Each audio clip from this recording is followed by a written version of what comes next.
The Apocrypha, we talked about this the other day. This is another element of the literature that came out of the intertestamental period. We're going to talk about the Apocrypha for a few minutes and then we'll take a break. The word apocryphal means hidden or secret. Hidden or secret, that's what it means. These, of course, were books that were never accepted as canonical, as inspired scripture by the Jews. Paul indirectly references them in Romans 3, 1 and 2. They're referenced throughout the New Testament in different ways, and we'll talk about that this morning. But in oblique ways, not direct reference ways where Paul says, well, back in First Maccabees, if you'll go back there, this was said, and that's why we're saying this. So if they are referred to, and they are, it's more of an oblique reference than it is a direct reference. They did not come into common use until the 2nd century AD. Augustine, who lived from 354 to 430, was the first to favor the idea of canonizing these, of putting them in the canon of Scripture. The Roman Catholic Council of Trent declared the books to be canonical with only a few exceptions, and now the Catholic Bible doesn't have 66 books. It has 73. It has 73. And the books that and it doesn't accept all the apocryphal books, but the ones that it does are also a part of the Catholic Bible, and they believe they're just as authoritative as Genesis through Revelation. Or as Archie Bunker says, or used to say, generous through revolutions. And that shows ignorance of the Bible right there when you see something done tongue in cheek in a script of a television show. The apocryphal books are categorized according to content. According to content. The historical books, Esdras, and I believe there's a 1st and 2nd Esdras. I know there is. 1st Esdras is seen as a historical book. 2nd Esdras is seen as a prophetic book. We mentioned in this class when we talk about the Maccabean revolt, 1st and 2nd Maccabees are historical records of the Maccabean people and what happened, as we talked about in class yesterday. The didactic or teaching books would come as the Wisdom of Solomon and Ecclesiasticus. Not Ecclesiastes, but Ecclesiasticus. It is an apocryphal book. Religious romance. We have the inspired book of Song of Solomon. They have 2 books. Tobit, or Tobit, as some pronounce it, and Judith. Yeah. The prophetic books are Baruch, the Epistle of Jeremiah, and 2nd Esdras. Have any of you ever read any of these up until this point? If you haven't, if you can purchase a copy of the Apocrypha for yourself, it would be good to have in your library and good for you to read. It's on the logos. Is it? Yes, okay. We should all have it. So you can have access to it. I'm reading Maccabees. Okay.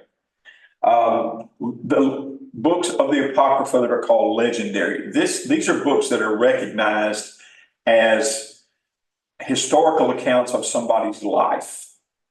And no doctrinal teaching, no prophetic teaching, just an account of what somebody did in their life and how they lived. And you see the titles there in front of you. These are the different categories of books that you find in the Apocrypha. Song of Three Young Men. Yeah. Is that? That's an apocryphal book. Okay, but is it?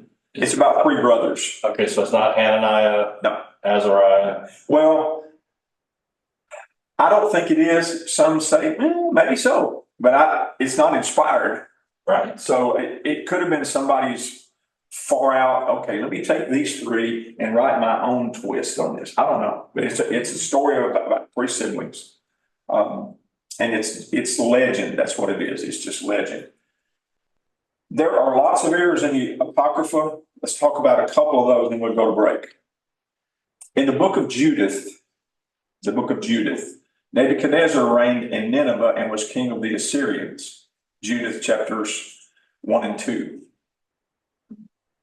Interesting. Because he wasn't. Because he wasn't. In Judith 9, verses 10 and 13, Judith encourages God to aid mankind in the commission of sin. There are some apocryphal books, and I don't know if I have it on these slides. I didn't look at all of them this morning in reviewing. There are some apocryphal books that paint Jesus when he was a boy, when he was a boy. Of course, we don't have a lot of text of when he was, we have 18 years of his life we don't know anything about other than the fact that he never sinned. We know that.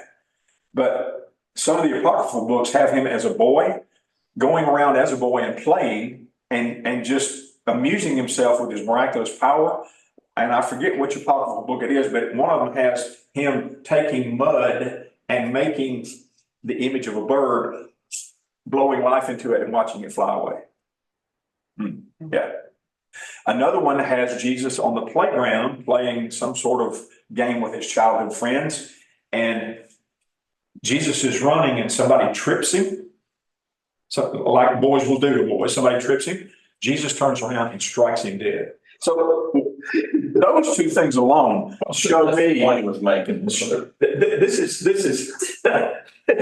is almost like Hollywood will take something and twist it. Yeah. The wisdom of Solomon says that knowledge was sufficient to save. Yeah. And that your soul, That's Gnosticism. that your soul existed somewhere before your body did, which is reincarnation, basically. That creation is ex nihilo. What does that mean? Don, Let's find it on Google. Look up that term. without. Oh, we've used that word. Dave Domains used that word. Find the definition of it. Go on now, hurry. We'll see. Ex nihilo. Any, Brother Melton, The Brother fashioning of life by God. The fashioning of life by God, out of nothing. okay. Then the wisdom of Solomon says God didn't create everything out of nothing. Okay, well, that's no good. That's not gonna work. Yeah. Cause he did. And then the idea and the wisdom of Solomon, we'll take a break, guys, that flesh is inherently evil. That denies carnation of work. Yeah. Flesh is not inherently evil. No. The flesh can participate in things that is evil, and carnality is evil. That. And obsessing on the things of the flesh is evil. The works of the flesh is evil. Notice Galatians 5. Paul doesn't say flesh is evil. He says the works of the flesh is evil. The things the flesh tempts us to do, demanding its priority over the spirit, over the soul. So, yep.